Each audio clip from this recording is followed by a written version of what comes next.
कि पानी में डूबे तो मृत्यु निश्चित, पानी में डूबे तो मृत्यु निश्चित, और भक्ति में डूबे तो मुक्ति निश्चित।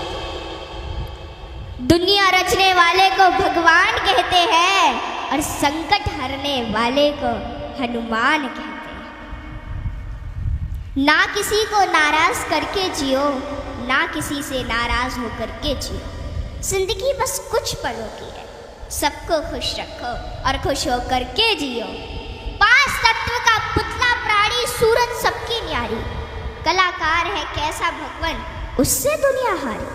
जैसी करनी वैसी भरनी, कर ले सुंदर काम, रेमन अब तू चेत जा, भजले हरि का नाम। जिंदगी मिली है तो कुछ करके दिखाओ, जिंदगी मिली है तो कुछ करके दिखाओ। वक्त अगर खराब है तो उसे बदल के दिखाओ। मित्र वही जो भीड़ में खोने ना दे, और लक्ष्य वही जो रात में सोने ना दे। जिसकी गति और मति सत्य की होती है, उसका रथ आज भी श्री कृष्ण चलाते हैं। जिन खेतों में बारिश नहीं होती वहाँ की फसलें खराब हो जाती हैं, और जिन घरों में धर्म संस्कार नहीं होते वहाँ की नस्लें खराब हो जाती हैं।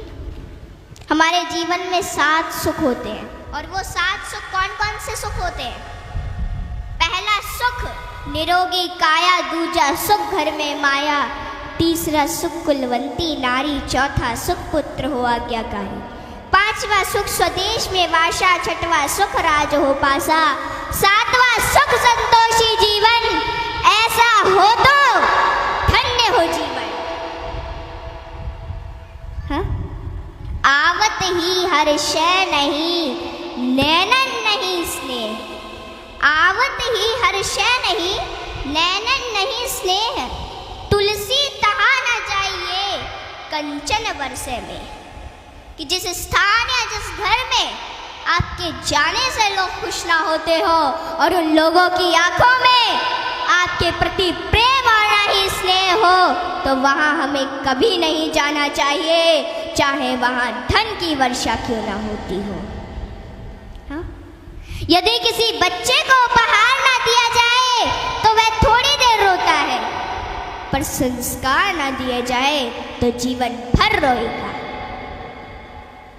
शिक्षा कहीं से भी प्राप्त की जा सकती है, लेकिन संस्कार हमेशा घर से ही मिलते हैं। कुदरत यानी भगवान ने हमें आनंद ही आनंद दिया है, दुख तो हमारी खोज है। तीर को आगे छोड़ने से पहले पीछे खींचना पड़ता है, ठीक उसी प्रकार अच्छे दिनों के लिए बुरे दिनों से लड़ना पड़ता है। गति के लिए चरण और प्रगति के लिए आचरण बहुत जरूरी है। रिश्ता गहरा हो ना हो, परंतु भरोसा गहरा होना चाहिए, क्योंकि गुरु श्रेष्ठ वही जिसकी प्रेरणा से किसी का चरित्र बदल जाए, और मित्र श्रेष्ठ वही जिसकी संगत से रंगत बदल जाए। भरोसा सब पर कीजिए, लेकिन संभल कर, क्योंकि कभी कभी खुद के दांत ही जीभ को काट लेते हैं। इत्र मित्र चित्र और चरित्र किसी की पहचान के मोहताज नहीं, यह चारों तो अपना परिचय स्वयं देते हैं।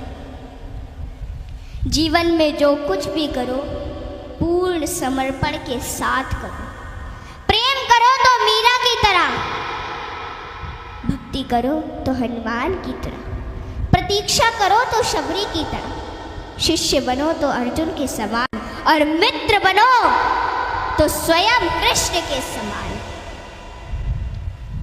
आर्थिक स्थिति कैसी भी हो, खुश रहने के लिए मानसिक स्थिति का मजबूत होना जरूरी है। रावण जब मृत्यु शैया पर था तब उसने श्री राम जी से एक बहुत ही अच्छी बात कही कि मैं तुमसे हर मामले में बड़ा हूँ, उम्र में, बुद्धि में, बल में मेरा कुटुंब भी तुमसे बड़ा है, धन दौलत में भी मेरा राज्य तुमसे बड़ा है, फिर भी मैं हार गया और तुम जीत गए। जानते हो क्यों? क्योंकि तुम्हारा भाई तुम्हारे साथ था और मेरा भाई मेरे खिलाफ था। इसलिए सज्जनों, सदैव साथ रहिए, क्योंकि जब प्रेम बटा तो लिख गई रामायण, और जब संपत्ति बटी तो लिख गई महाभारत। हाँ, इसलिए अपने अपने घर में, भाई भाई में हमेशा साथ रहिए। भाई भाई का रिश्ता भगवान ने विपत्ति बांटने के लिए बनाया था, लेकिन यह तो संपत्ति बांटने तक ही सिमट कर रह गया। जब बिना भाई के रावण हार सकता है, भाई के साथ प्रभु श्री राम जी जीत सकते हैं, तो हम और आप किस घमंड में हैं? दुनिया में अमीर रोता है, गरीब रोता है, परंतु जो हनुमान जी का जयकारा लगाता है वो चैन की नींद सोता है, वो चैन की नींद सोता है। सज्जनों, हनुमान जी एक ऐसे देवता है जिनको यह वरदान प्राप्त है कि जो हनुमान जी की शरण में आएगा उसका कलयुग कुछ नहीं बिगाड़ पाएगा। जिन भक्तों ने पूर्ण भाव व निष्ठा से हनुमान जी की भक्ति की है, उनके संकटों को हनुमान जी ने दूर किया, उनके कष्टों को हनुमान जी स्वयं हर लेते हैं। हनुमान जी के भक्तों को जीवन में कभी भी परिस्थितियों का सामना नहीं करना पड़ता है। सज्जनों, आज मैं आपको हनुमान जी के कुछ ऐसे प्रसंग बताती हूँ। नंबर 1, रामचरितमानस में हनुमान जी को महावीर कहा गया है। वीर शब्द तो बहुतों के लिए प्रयोग में लाया गया, जैसे भीष्म, भीम, मेघनाद, रावण इत्यादि, परंतु महावीर शब्द मात्र हनुमान जी के लिए प्रयोग में लाया गया है।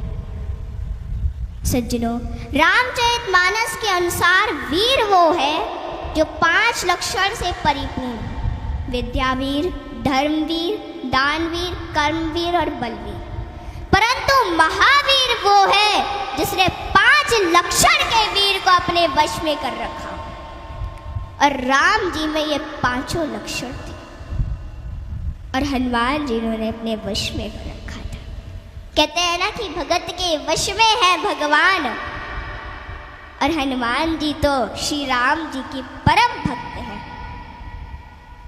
और रामचरितमानस की यह चौपाई इसे सिद्ध करती है कि सुमिर पवन सुत पावन नामू, अपने बस करी राखे राम। रामचरितमानस में हनुमान जी को महावीर बजरंगी भी कहा गया है। इंद्र के ऐरावत हाथी में 10,000 हाथियों का बल होता है। ऐरावत में कितने 10,000 हाथियों का बल होता है ऐरावत में। दिक्पाल में 10,000 ऐरावत जितना बल होता है, और इंद्र में 10,000 दिक्पाल जितना बल होता है। परंतु हनुमान जी की सबसे छोटी उंगली में 10,000 इंद्र का बल होता है। माताओं बहनों, हनुमान जी में इतना बल उनके आजीवन ब्रह्मचर्य पालन के कारण था। नंबर 2, एक बार हनुमान जी से प्रसन्न होकर माता सीता ने उन्हें हीरो का एक हार दिया और बाकी सेवकों को भी रतन जड़े आभूषण दिए। हनुमान जी ने उस हार को ले लिया माता से, और फिर उस हार के प्रत्येक हीरे को निकाल कर और घुमा घुमा कर देखने लगे,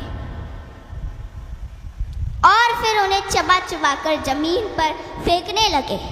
यह देखकर माता सीता को थोड़ा क्रोध आ गया, और माता सीता तुरंत हनुमान जी से बोली कि हनुमान, ये आप क्या कर रहे हैं?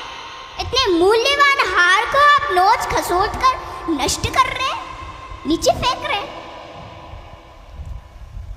तो अश्रुपूरित नेत्रों से हनुमान जी बोले कि माते, मैं तो केवल इन रत्नों को खोलकर यह देखना चाहता था कि इनमें मेरे प्रभु श्री राम और माता सीता बसते हैं अथवा नहीं। आप दोनों के बिना इन पत्थरों का मेरे लिए क्या मूल्य है? वहाँ पे खड़े बाकी सेवक भी ये सभी घटना देख रहे थे, और वे तुरंत बोले कि हनुमान, यदि इस निर्जीव वस्तु में श्री राम नहीं तो श्री राम कहाँ है? हनुमान जी ने कहा कि श्री राम तो मेरे हृदय में बसते हैं। और इतना कहते ही उन्होंने अपनी छाती चीर डाली और सज्जनों, माता सीता सहित सभी सेवकों को हनुमान जी के हृदय में प्रभु श्री राम के दर्शन। माताओं, भगवान हम सभी के हृदय में विद्यमान है, इन्हें कहीं बाहर खोजने की आवश्यकता नहीं है।